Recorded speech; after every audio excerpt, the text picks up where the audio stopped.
Welcome back. Chittoor జిల్లా పుంగనూరులో TDP ప్రభుత్వం ఏర్పాటైనప్పటి నుంచి కూడా వైఎస్ఆర్సీపీ ఏ కార్యక్రమం జరపాలన్నా కూడా అవకాశం ఇవ్వటం లేదు. ఇదే ఇప్పుడు వివాదాస్పదంగా మారింది. గ్రామస్థాయి ఎన్నికల్లో ఎంపీటీసీలు అలాగే సర్పంచ్లను వైఎస్ఆర్సీపీ ఎన్నుకుంది.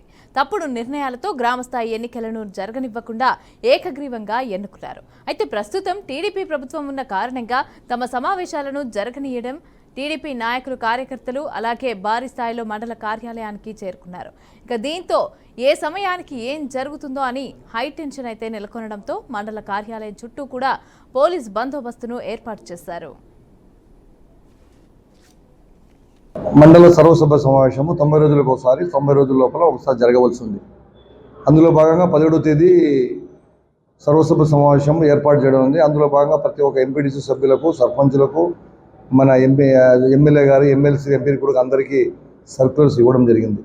అందులో భాగంగా ఈరోజు 17వ తేదీ సమావేశం 10:30కి హాజరవడం జరిగింది. కానీ 11:30 వరకు కూడా ఏ సభ్యులకు ఒక్క సభ్యుడుగా గైరాజరైనందువలన, కోరం లేనందువలన, గైరాజరు మరి కోరం లేనందువలన సర్వసభ్య సమావేశాన్ని వాయిదా వేయడం అనేది.